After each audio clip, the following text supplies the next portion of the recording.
हुकूमत इस वक्त 9 जून को बजट पेश करने की तैयारी कर रही है, जबकि 30 दिनों में IMF प्रोग्राम की मुद्दत भी खत्म होने वाली है। मौजूदा IMF प्रोग्राम का 9वां, 10वां और 11वां जायजा अभी भी बाकी है। करने जा रहे हैं। आपको पता है कि IMF ने भी पाकिस्तान को स्नब कर दिया है और IMF ने पाकिस्तान को ये स्नब किया, उन्होंने कहा भाई कि हम आपके डोमेस्टिक मामलात में इंटरफेरेंस नहीं करते।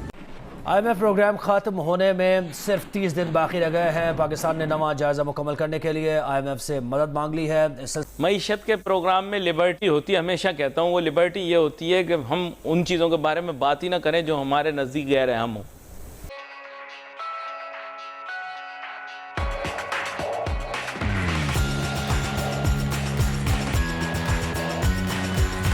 पाकिस्तान और IMF के दरमियान डेडलॉक को दूर करने के लिए एक बार फिर वजीर आजम शहबाज शरीफ ने IMF की मैनेजिंग डायरेक्टर से राब्ता किया है और नवा जायजा मुकम्मल करने के हवाले से मदद मांग ली है। जराये के मुताबिक वजीर आजम और IMF की MD के दरमियान 27 मई को होने वाली गुफ्तगू में बजट तफसीलात IMF के साथ शेयर करने पर बात की गई है। वजीर आजम ने वजारत खजाना को बजट IMF के साथ मिलकर तैयार करने की हिदायत कर दी है। एक्सटर्नल फाइनेंसिंग के मामले पर IMF अपने मुतालबात पर बरकरार है। IMF एक्सचेंज रेट में इंटरबैंक और ओपन मार्केट रेट का फर्क खत्म करवाना चाहता है। ये बात वाज़ेह हो कि आज भी डॉलर इंटरबैंक में 285 रुपए 35 पैसे का है, मगर ओपन मार्केट में 312 रुपए पर बंद हुआ है, यानी 27 रुपए का फर्क है और IMF इस फर्क को खत्म करने पर जोर दे रहा है। वजीर शहबाज राना, पहले आपसे ये बताइएगा, आपकी आज स्टोरी भी है जिसमें आप भी बता रहे हैं कि 3 और 6 अरब डॉलर्स पर अभी भी अदम इत्तेफाक बरकरार है। इसके अलावा जो करंट अकाउंट खसारा है वो भी IMF मानने को तैयार नहीं है कि 4 साढ़े 4 अरब डॉलर्स का होगा, जो कि वजारत खजाना कह रही है। मगर ये बातचीत हुई है, क्या कुछ मजबूत पेशरफ्त हो रही है बजट अहदाफ शेयर करने के हवाले से, बजट IMF के मुताबिक आने के हवाले से और नवा जायजा बहाल होने के हवाले से? जी बिस्मिल्लाहिर्रहमानिर्रहीम। जो एक पॉजिटिव डेवलपमेंट है वो तो यही है कि वज़ीर-ए-आज़म पाकिस्तान ने रब्ता किया है IMF की मैनेजिंग डायरेक्टर के साथ और वहाँ पे जो बात हुई है वो तो यही हुई है कि जो हुकूमत पाकिस्तान है वो बजट शेयर कर देगी। इससे पहले जो वजारत ख़जाना की पोजीशन ये थी कि चूँकि जो 9वां रिव्यू है जुलाई सितंबर 2022 के पीरियड का है और इसका कोई अगले साल के माली साल के बजट से कुछ लेना देना नहीं है, तो हम बजट जो है वो नहीं शेयर करेंगे। यही वजह थी कि कल तक भी IMF के साथ जो है वो बजट शेयर नहीं किया गया था। तो ये एक डेवलपमेंट तो है। आप इसको इस कॉन्टेक्स्ट में तो कह सकते हैं कि जहाँ पे बिल्कुल एक होप ख़त्म हो गई थी कि प्रोग्राम रिवाइव हो सकता है या नहीं हो सकता है, उसमें तो बिल्कुल आ गया था कि जब शायद प्रोग्राम रिवाइव ना हो। अब ये सूरत हाल है, कल की जो एक टेलीफोनिक कन्वर्सेशन हुई है प्राइम मिनिस्टर साहब की ऑन सैटरडे, उसके बाद अब ये पोजीशन है कि नंबर शेयर किए जाएंगे और उसके बाद ना सिर्फ IMF उन नंबर्स को देखेगा परखेगा, उसके बाद वो इस चीज़ को भी देखेगा कि क्या यही बजट जो है वो वज़ीर ख़जाना इसहाक़ डार साहब 9 जून को नेशनल असम्बली में पेश करते हैं। और जब इन चीज़ों के ऊपर IMF मुतमिन हो जाएगा, नंबर 1 कि ये जो बजट है उसका जो प्राइमरी बजट सरप्लस जनरेट करने का हदफ है वो वही है जो IMF ने कहा है। नंबर 2 सब्सिडीज़ भी उस तरह ही हैं जिस तरह IMF चाहता है। नंबर 3 बाकी जो एक्सपेंडिचर्स हैं, सैलरीज है, पेंशन है, वो भी उसी तरीके से जो IMF चाहता है। तो उसके बाद ही फिर कोई स्टाफ लेवल एग्रीमेंट की सूरत हाल बनती है। सिर्फ ये जुलाई दिसंबर के लिए भी IMF की तरफ से 2 अरब डॉलर एडिशनल की डिमांड आ गई थी। ऑल्दो उन्होंने इस चीज़ को क्लैरिफाई करने की कोशिश की, बट हमारे पास अपने ज़राए थे जो इस चीज़ को हमारे तस्दीक कर रहे थे कि $2 बिलियन की एडिशनल डिमांड आई है। क्या IMF अब 6 अरब डॉलर जो उन्होंने 30 जून के लिए कहा था उसको वो कम करेगा?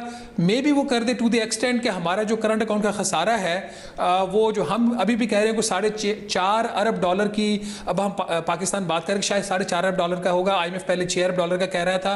तो अगर किसी नंबर पे एग्रीमेंट हो जाता है, मई का जो करंट अकाउंट का नंबर आएगा उसको सामने रखते हुए, तो शायद इसमें कुछ कमी कर दिया। लेकिन ये बात ध्यान में रखें कि आज भी हमारा जो आपका जो फॉरेन एक्सचेंज रिजर्व है स्टेट बैंक ऑफ पाकिस्तान के पास, वो तो सिर्फ 4.1 अरब डॉलर है।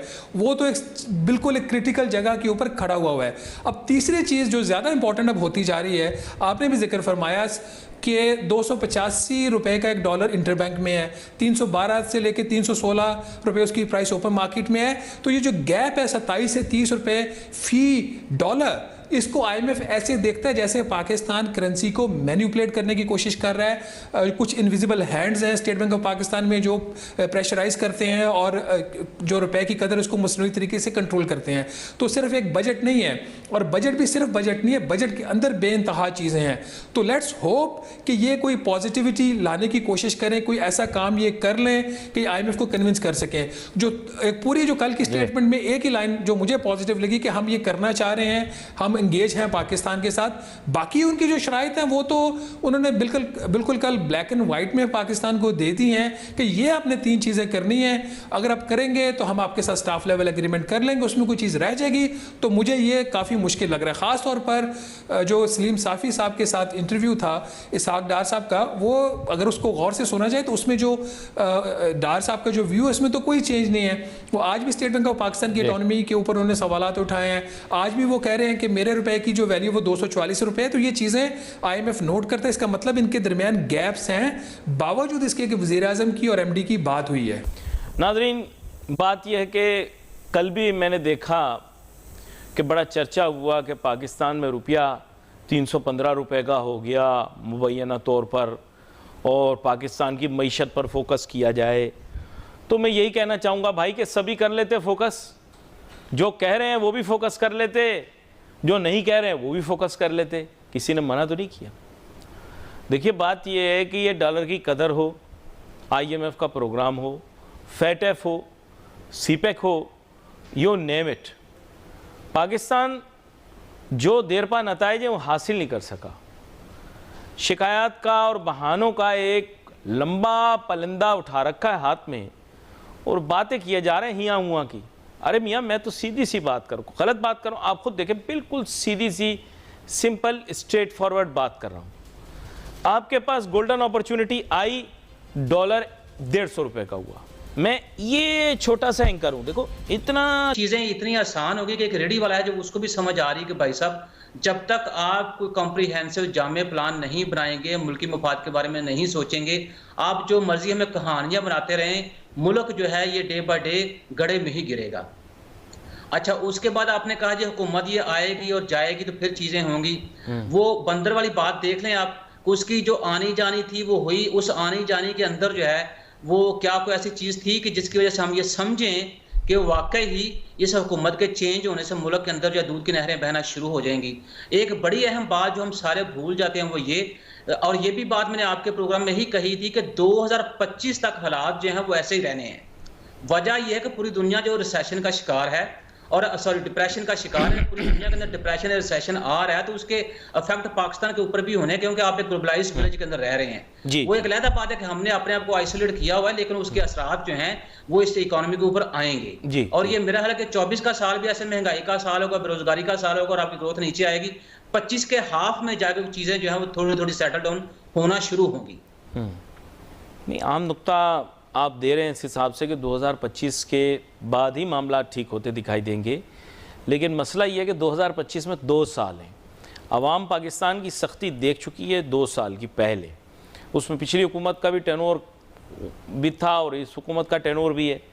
अब बात यह कि कोई ऑनरशिप क्यों नहीं ले रहा हमारी इकॉनमी की। आप हैरान होंगे कि जितने वज़रा ख़जाना से अगर पूछा जाए तो हर वज़ीर ख़जाना कहता है जी मुझे ख़राब मिली थी और मुझे वक्त नहीं दिया, या मैं करना चाह रहा था मैं कर लेता। जिनमें सबसे सर फहरिस्त मुख्तलिफ, अब मैं नाम नहीं लेता, छोड़ें, वज़ीर ख़जाना कोई भी ऑनरशिप नहीं ले रहा पाकिस्तान की इकॉनमी की कि भाई मेरे दौर में ठीक थी। हर आदमी कह रहा मुझे बुरी मिली थी, मैं करता क्या, मैंने कोशिश की अब और बिगड़ गई। क्या कहते हैं आप? बदकिस्मती से जब से पाकिस्तान बना है हमने पाकिस्तान को ओन तक नहीं किया, बाकी वज़ारत खाना जो मुश्किल हालात हैं उसकी ओनरशिप कब ले। जब जब हमें टाइम मिला हमने इस मुल्क को लूटा। मुझे बताएं आप कितना ओन करते हैं, मैं कितना ओन करता हूं। खाली ये कह देना कि मैं पाकिस्तानी हूं, खाली आप ये कहते हैं मैं पाकिस्तानी हूं। पाकिस्तान के लिए हमें कुछ करना चाहिए इंडिविजुअल लेवल पे। जब तक ये सोच इंडिविजुअल लेवल पे नहीं उभरेगी तब तक मेरा ख्याल है कि आप ये तो खाम ख्याली होगी कि आप इसहाक डार साहब कहें जी आपको, उन्होंने कहा जी मुझे मुआशियत खराब मिली थी, और इसका मतलब फिर एक्सपर्टीज आपकी कहाँ गई।